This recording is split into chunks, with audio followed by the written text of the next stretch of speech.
नमस्कार। Times of Swaraj के खास कार्यक्रम सियासी संग्राम में आप सबों का स्वागत है और मैं हूं संतोष सिंह। और आज हम सियासी संग्राम में आपको 3 तस्वीर दिखाते हैं और उन तस्वीर के सहारे बिहार की राजनीति को तो समझना ही समझना है, बीजेपी के राजनीति को भी समझिए कि बिहार में बीजेपी किस तरीके की राजनीति करनी चाहती है।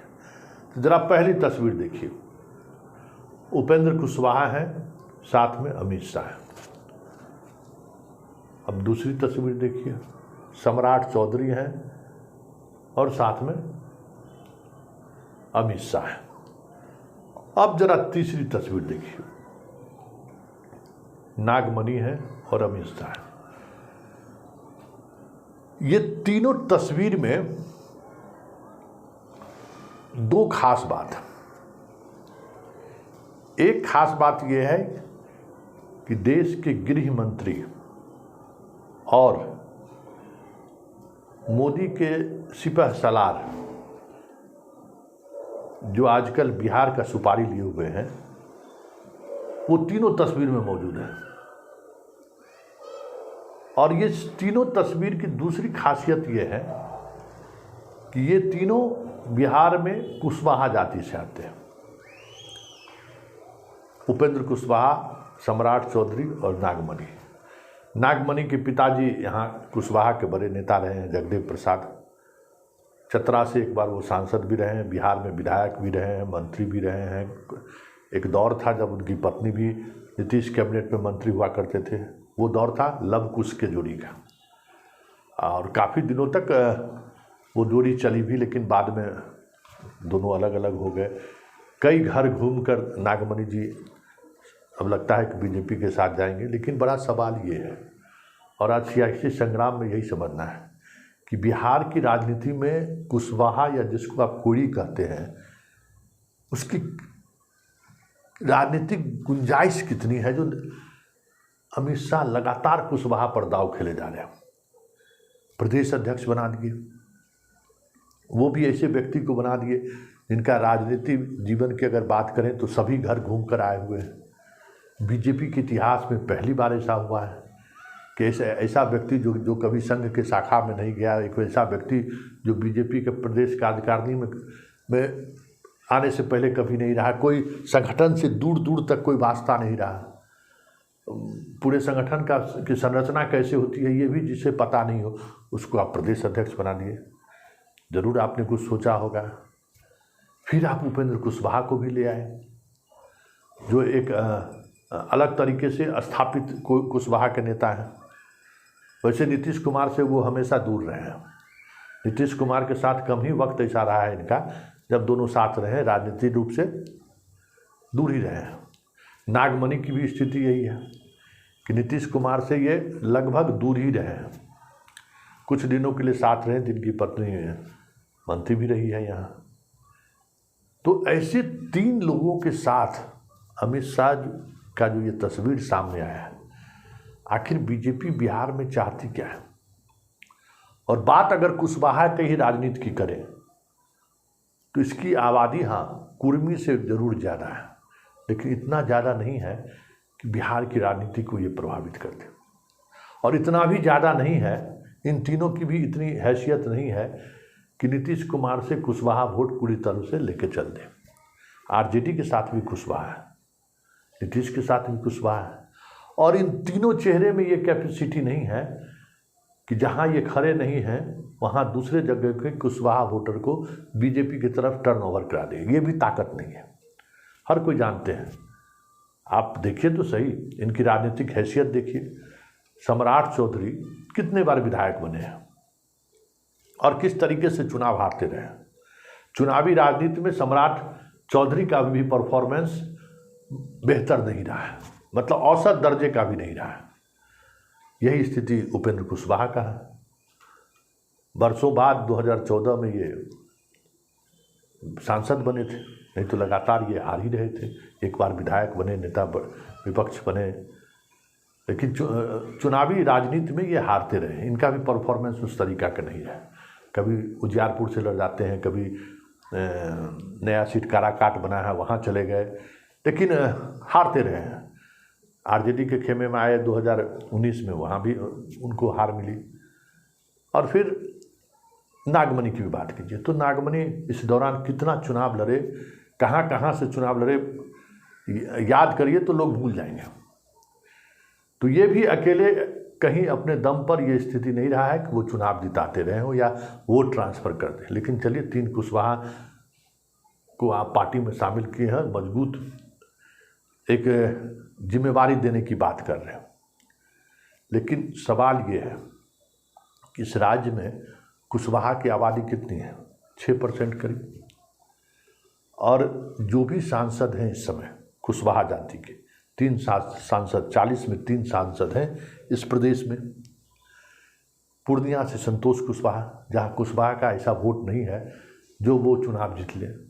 वो चुनाव इसलिए जीत जा रहे हैं कि बीजेपी के साथ थे तो वो चुनाव जीत गए।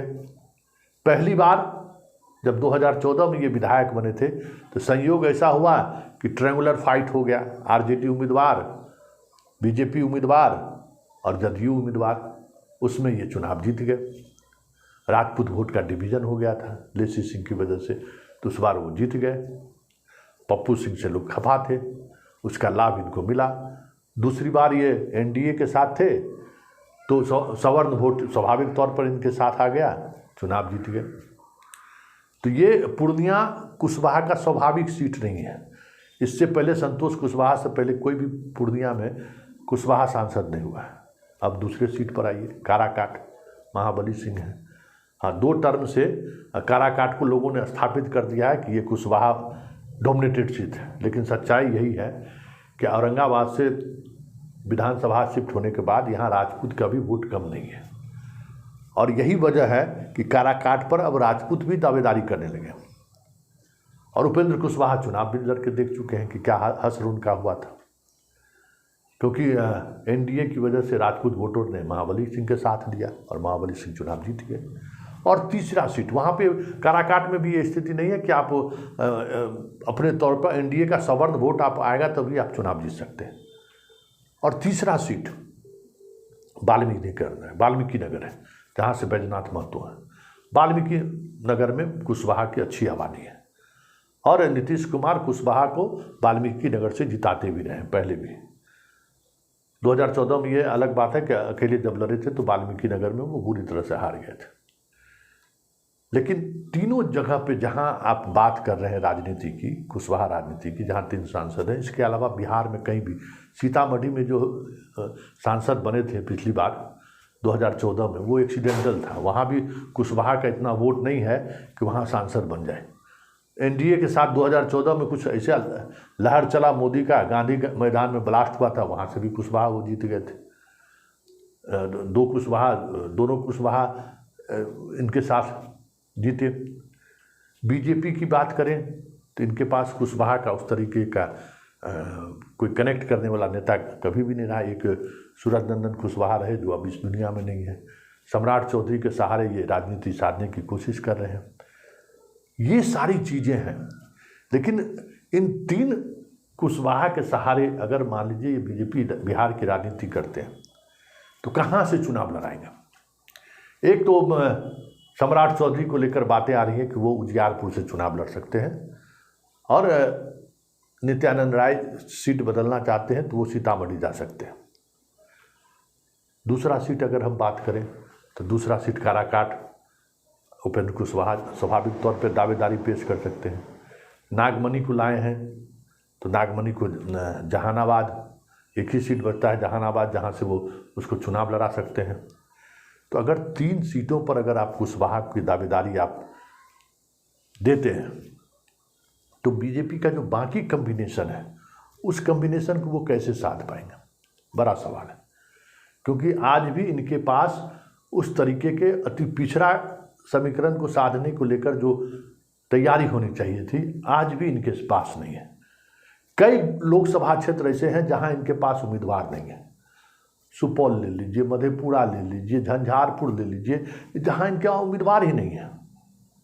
खगड़िया में भी आप बात करें तो बीजेपी की उस तरीके की उम्मीदवार, मतलब तमाम जहां फॉरवर्ड थोड़ी मजबूत स्थिति में है। भले वहाँ बीजेपी का उम्मीदवार दूसरी जाति के लोग भी आए तो मजबूती के साथ लड़ सकते हैं, लेकिन जहाँ पूरी तौर पर उस तरीके की राजनीति है, सामाजिक समीकरण की राजनीति है, वहाँ कहाँ से आप उम्मीदवार लेंगे? तो क्या इन 3 महारथियों के सहारे बिहार साधने की कोशिश बीजेपी कर रही है? बड़ा सवाल है, क्योंकि जो जातीय समीकरण बिहार में रहा है, उन समीकरणों पर अगर आप गौर फरमाएं तो आप एक एक कास्ट को लेकर एक अलग तरीके की नैरेटिव चलती है। राधा मोहन सिंह अगर मोतिहारी में चुनाव लड़ते हैं तो रमा देवी को वो शिवहर से लड़ाते हैं, जबकि शिवहर राजपूत डोमिनेटेड कंस्टिट्यूंसी है, मोतिहारी राजपूत डोमिनेटेड कंस्टिट्यूंसी नहीं है। लेकिन दोनों जगह का जो कम्बिनेशन है, वो कम्बिनेशन मोतिहारी और शिवहर दोनों जगह राजपूत शिवहर में वोट करता है रमा देवी को, और यहाँ बनिया वोट कर देता है राधा मोहन सिंह को। तो इस समीकरण का लाभ बीजेपी के जो थिंक टैंक के जो लोग हैं, राधा मोहन सिंह जैसे लोग हैं, सुशील मोदी जैसे लोग हैं, वो इसका इस्तेमाल करते रहे और इसका लाभ बीजेपी को मिलता रहा है। एक दूसरे के कंस्टिट्यूंसी को किस तरीके से साधे, इसकी उसमें किस जाति के उम्मीदवारों को उतारे, इसकी समझ इन पुराने बीजेपी के नेताओं के साथ पास है। लेकिन ये सारे हाशिए पर हैं। इनको कभी देखें कि किसी कार्यक्रम में प्रमुखता से अमित शाह मंच पर बैठने की जगह भी देते हैं? जगह किसको दी जाती है? तो जगह जैसे जैसे लोगों को दे रहे हैं, उसी तरीके से सलाहकार भी वैसे ही वैसे लोग आ रहे हैं। लेकिन बड़ा सवाल यह है कि जब प्रदेश अध्यक्ष आपका कुशवाहा है, तो फिर इन 2 कुशवाहों का मतलब क्या है? ये भी तो समझने वाली बात है। अगर आप कुशवाहा पॉलिटिक्स में अपनी पूरी पार्टी ही कुशवाहा को सौंप दिए हैं, तो फिर 2 अन्य कुशवाहा की जरूरत क्या है? तो यही दिखा रहा है कि अमित शाह अभी भी बिहार को नहीं समझ रहे हैं। अमित शाह अभी भी बिहार की राजनीति के ककारा नहीं समझ रहे हैं। बिहार का मिजाज क्या है ये नहीं समझ रहे हैं। ऐसे में 2024 में इस तरीके के राजनीति के सहारे बीजेपी महागठबंधन को चुनाव हरा देगी, मेरी समझ से परे की बात है। क्योंकि जो राजनीति महागठबंधन के साथ एकजुट होने के बाद जो बिहार की राजनीति बदली है, ऐसे में ऐसे लोगों के सहारे बिहार जीतना बीजेपी के लिए मुश्किल ही नहीं, नामुमकिन भी है। क्योंकि ऐसे समीकरण से कॉम्बिनेशन टूटेगा। आप नागमणि को लाकर अगर जहानाबाद देंगे तो अरुण सिंह कहाँ जाएंगे? भूमियार वोटर को कैसे साधेंगे आप? खगड़िया में आप अलग तरीके की राजनीति सोच रहे हैं, मुकेश सहनी को चुनाव लड़ाएंगे।